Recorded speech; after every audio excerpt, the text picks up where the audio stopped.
ప్రభువైన యేసుక్రీస్తు నామములో శుభాలు తెలియజేస్తా ఉన్నాను. లూకాసు వార్త 15వ అధ్యాయం 8 నుంచి 10 వచనాల్లో ఉన్న ఉపమానాన్ని ఈరోజు ధ్యానం చేయబోతున్నాం. ఈ ఉపమానానికి ఉన్నటువంటి నేపథ్యం ఏంటంటే 15వ అధ్యాయం మొదటి 2 వచనాలు కనుక మనం చూసినట్లయితే, సమస్తమైన సుంకర్లను పాపులను ఆయన బోధ వినుటకు ఆయన దగ్గరకు వచ్చుచుండగా, పరిసయ్యులను శాస్త్రులను అది చూచి, ఇతడు పాపులను చేర్చుకుని వారితో కూడా భోజనం చేయుచున్నాడని చాలా సనుగుకొనిరి.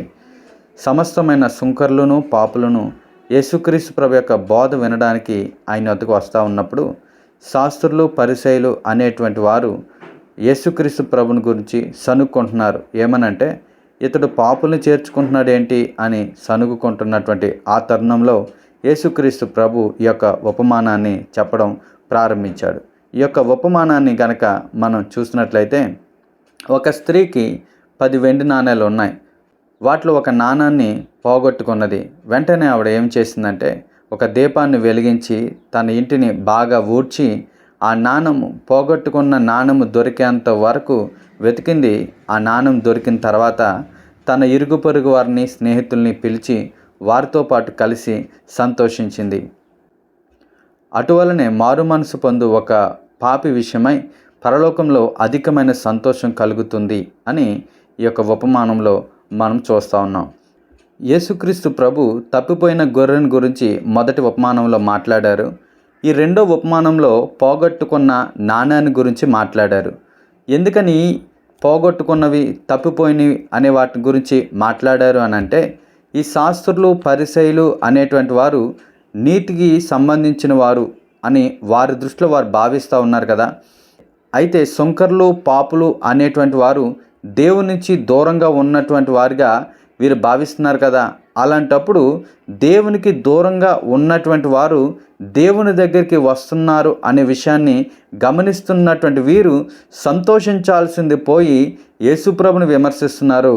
యేసుప్రభుతో పాటుగా ఈ యొక్క సుంకర్లను పాపులను కూడా విమర్శిస్తూ ఉన్నారు అని ఈ యొక్క లేఖనంలో మనం చూస్తూ ఉన్నాం.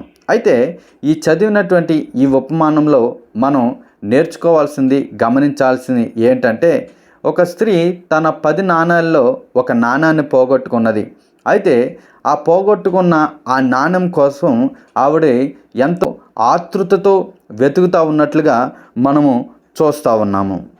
పోగొట్టుకున్న నాణాన్ని గురించి ఆవిడ ఎంతో ఆతృతగా జాగ్రత్తగా వెతుకుతున్నట్లుగా మనం చూస్తూ ఉన్నాం. రెండో విషయం ఏంటంటే, ఈ స్త్రీ పోగొట్టుకున్న నాణాన్ని గురించి తన ఇంట్లో వెతుకుతున్నట్లుగా మనం చూస్తూ ఉన్నాం. సర్వసాధారణంగా మనుషులు ధనాన్ని చాలా ప్రేమిస్తారు.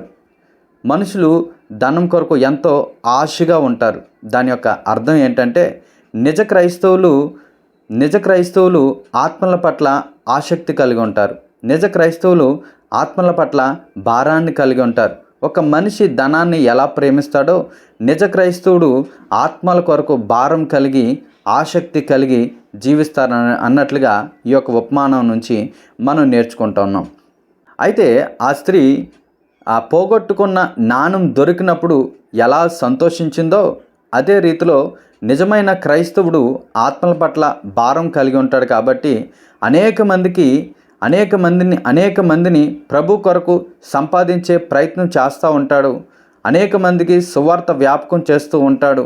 అనేక మందిని క్రీస్తు కొరకు సంపాదించే ప్రయత్నంలో ఏ ఒక్కరూ రక్షించబడి సంఘంలో చేర్చబడినా లేదా ప్రభు చెంతకు చేరినా ఈ వ్యక్తి ఎంతో సంతోషిస్తాడన్నట్లుగా ఈ యొక్క ఉపమానం నుంచి మనం గ్రహించగలుగుతున్నాం. ఈ యొక్క స్త్రీ యొక్క నాణెం దొరకగానే ఆవిడ ఎలా సంతోషించిందో, ఆత్మల పట్ల భారం కలిగిన క్రైస్తవుడు ఆత్మలు రక్షించబడటాన్ని బట్టి ఎంతో ఆనందిస్తూ ఉంటాడు.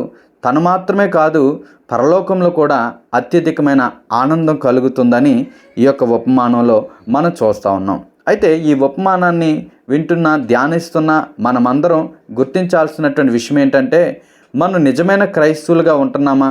మన జీవితాన్ని వాక్యంలో సరిచేసుకుంటూ వాక్యానుసారంగా జీవించే ప్రయత్నం మనం చేస్తున్నామా లేదా అనేది పరీక్షించుకోవాలి. మూడో విషయం ఏంటంటే, మన హృదయంలో ఆత్మల పట్ల భారం అనేది ఉందా? నశించిపోతున్న ఆత్మల పట్ల భారం అనేది ఉన్నదా లేదా అనే దాన్ని పరీక్షించుకుందాం. ఎందుకంటే ఒక ఆత్మ రక్షించబడ్డాన్ని బట్టి పరలోకంలో సంతోషం, దేవునికి సంతోషం. నిజ క్రైస్తవులుగా బ్రతుకుతున్న మనని బట్టి మన దేవుడు సంతోషించాలి, అట్లా మన జీవిత విధానం ఉండాలని ఈ యొక్క ఉపమానం నుంచి మనం నేర్చుకుంటా ఉన్నాం. దేవుడు అటువంటి కృప మనకు అనుగ్రహించునుగాక. ఆమేన్. తండ్రి, మీకు వందనాలు, స్తుతులు, స్తోత్రాలు చెల్లిస్తున్నాం. ఈ విన్న వాక్యాన్ని బట్టి మమ్మల్ని అందరిని మీరు బలపరచండి, మమ్మల్ని అందరిని మీరు నడిపించండి. ఆత్మల పట్ల భారం కలిగి మేమందరం ముందుకు వెళ్ళడానికి మాకు సహాయం చేయండి. మిమ్మల్ని సంతోషపెట్టే పని మేమందరం చేయడానికి మాకు కృప అనుగ్రహించమని మీకే సమస్త కీర్తి, ఘనత, మహిమ, ప్రభావాలు చెల్లిస్తూ యేసుక్రీస్తు నామంలో ప్రార్థిస్తున్నాం మా పరమ తండ్రి. ఆమేన్.